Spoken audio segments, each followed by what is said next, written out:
same OG, but I've been low-key, hated on by most these niggas. I'm back. So, I wanted to do this video, my first video back. I'm currently in beautiful Dubai, just sorting out some business stuff, administration stuff, etc., etc. And you know, it's the first time I've been here in maybe a year, something like that. And it's refreshing to step into a country where there is not absolute degeneracy going on at every corner that you look at. And now, if you're a human being, you know what I mean by degeneracy. I'm not going to go into it. But besides that, I hope you've been well. To all the doom and gloom boomers, you know, I hope you've had a really good month and a bit to relax, because have no fear, Uncle Bullish is back. Okay.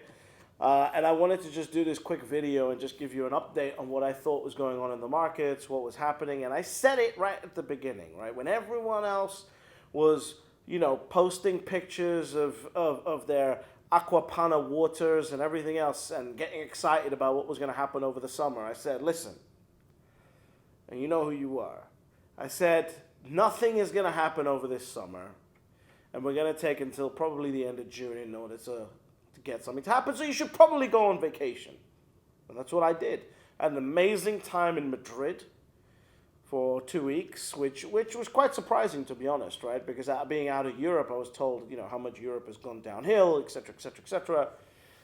And the reality was that Madrid was amazing, right? Safe, secure. I was outside, out and about, smoking cigars with friends, wearing a nice watch, and everything was fine. Didn't feel an ounce of danger or anything like that. All the degeneracy felt controlled for a European city, and it was great. I had a great time in Madrid. And then the absolute displeasure of going to London.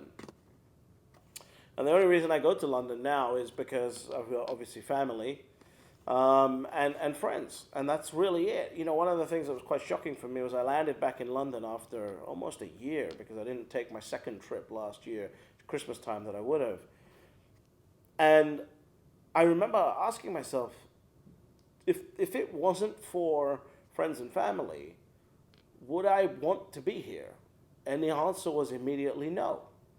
The answer was immediately no, which is quite revealing for me personally. So again, these things you got to ask yourself. You know, even if you're in America and you're trapped in the prison of the United States of America, you got to ask yourself, you know, is being in a different state or a different city more conducive and more powerful for you as an individual, rather than being exactly where you're at? And it's something that everyone's got to think about, right? To the extent that you can think about it.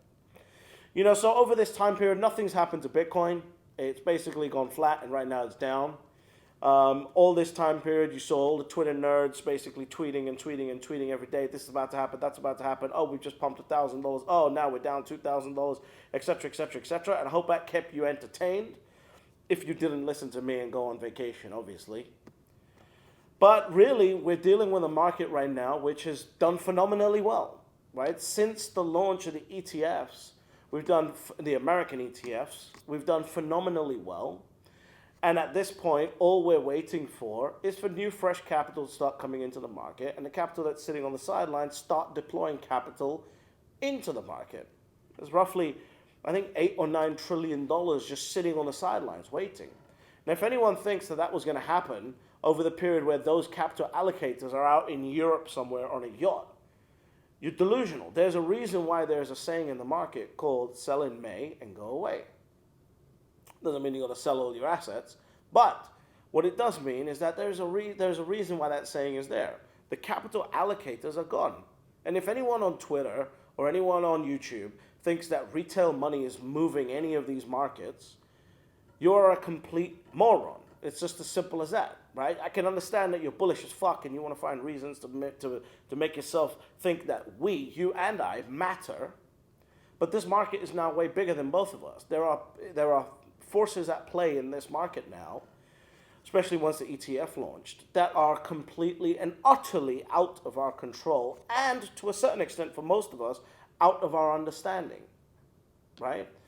So it is important to realize that your goal and mission in life should be to acquire the scarcest asset.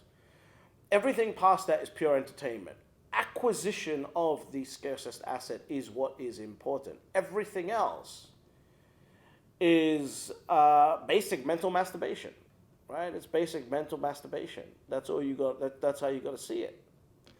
Because for you, what you've got to realize is that Bitcoin is the single hardest asset humanity has ever created. And therefore, your job is to own some of it. Everything else around the ancillary of it is just pure noise. What matters is, do you own some Bitcoin? Then did you get to 1 Bitcoin? And then did you get to 10 Bitcoin? And then did you get to 50 Bitcoin, et cetera, et cetera, et cetera? Because that's what matters. What matters is owning an asset that is not co-opted by anybody else. What it matters is owning an asset. Barcelona just announced that they're going to ban all Airbnbs by 2028. Right? This is a fundamental display of what I've been saying about Bitcoin versus real estate. In the sense that, imagine how many people have bought property in Barcelona thinking it's becoming a new digital nomad hub, et cetera, and everyone's talking about it, and now they've basically been told you're not going to be able to rent on Airbnb anymore, which is the #1 distribution channel for digital nomads, right? Basically, real estate is a co-opted asset, a co-opted, completely controlled asset in every matter of thinking. And the reason why it is that way is very simple, because if you're a politician and you live in a democracy, you're going to make decisions that are best for the majority of people, right? Unfortunately, that's not how success works, right? In success, in investing, and in success generally, you've got to make decisions that are very one-track minded, right? Towards a particular focus and a particular goal. And when you start going, okay, what decision are we going to make everyone happy? And then by everyone, we also mean, the 2 million people we've just shipped into the country from nowhere.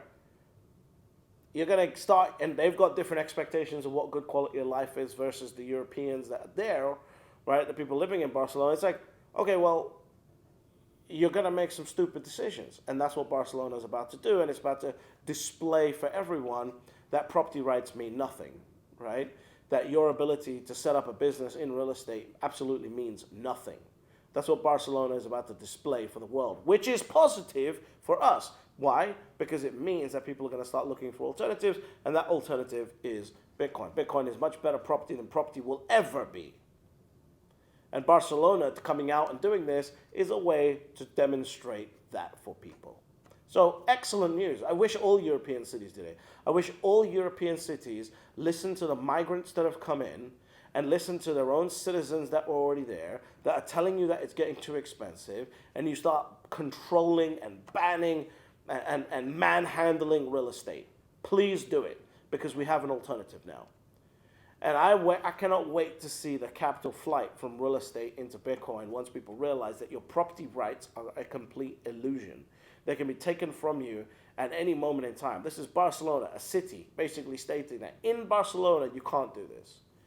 And this was, of course, happening, where I was before in Colombia, in Medellin. It was happening as well, right?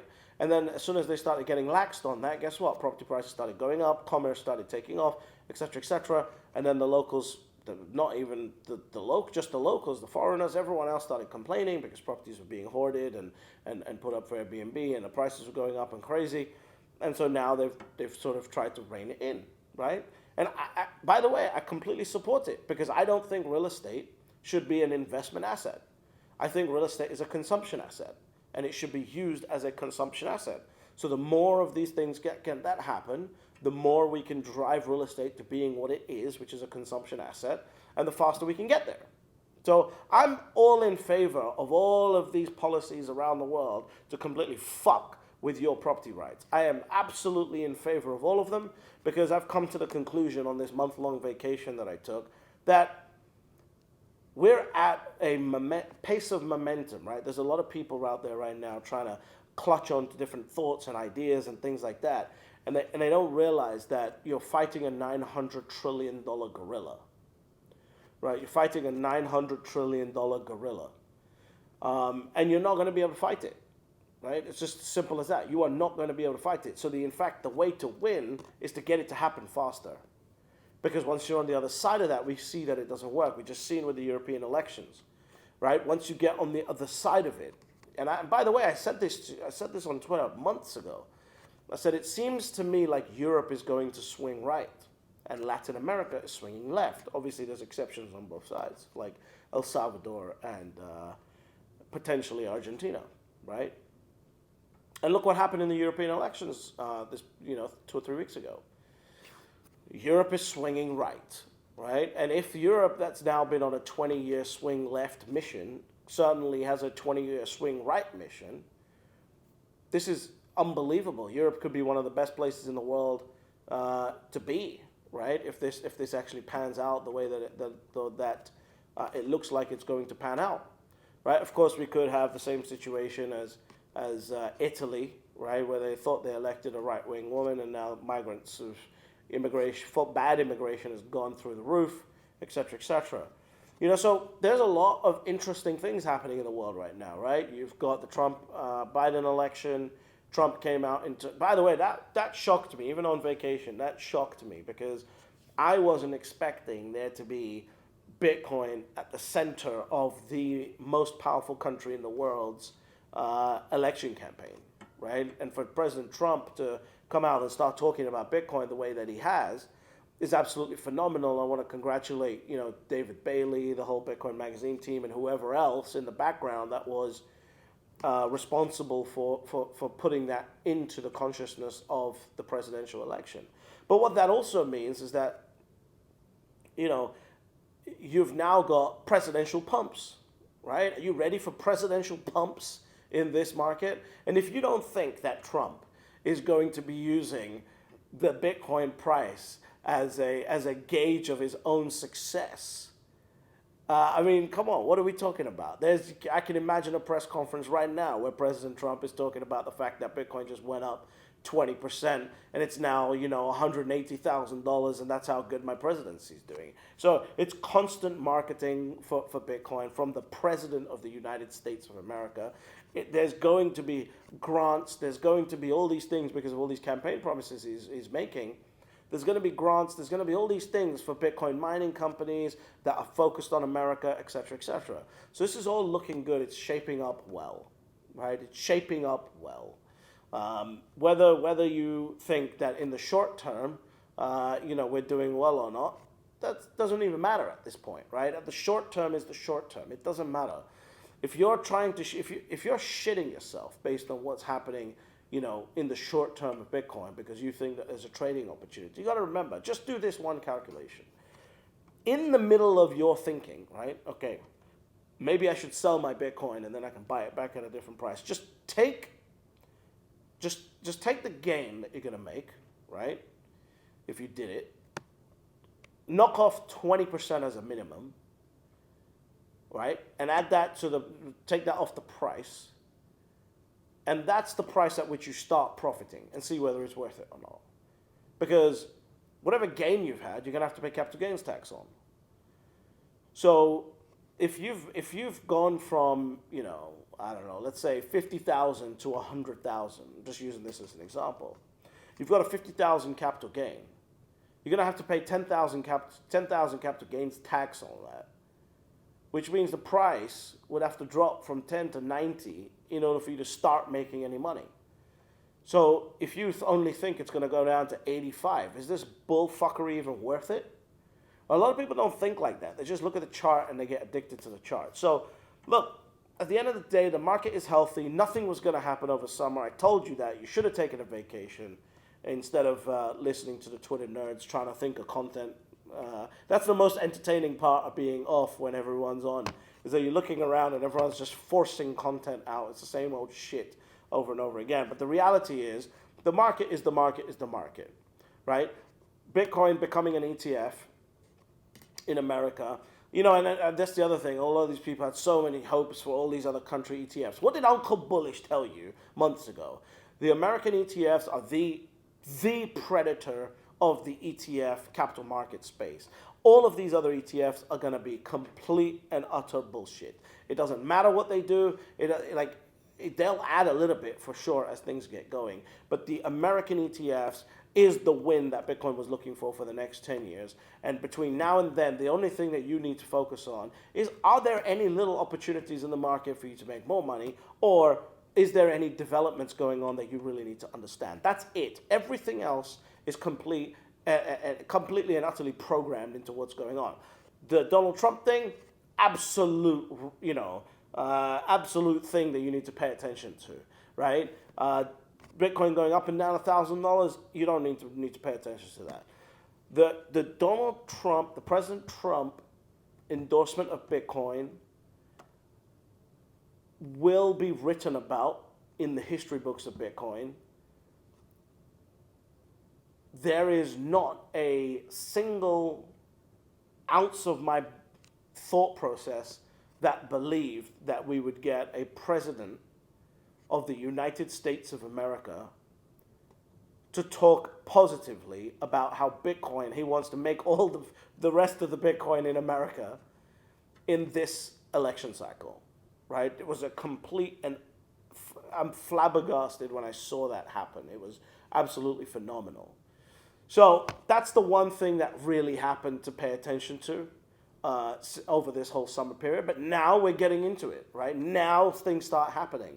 Now the doom and gloom boomers that have been celebrating over summer because Bitcoin's been going sideways, it's time to go hunt some bears.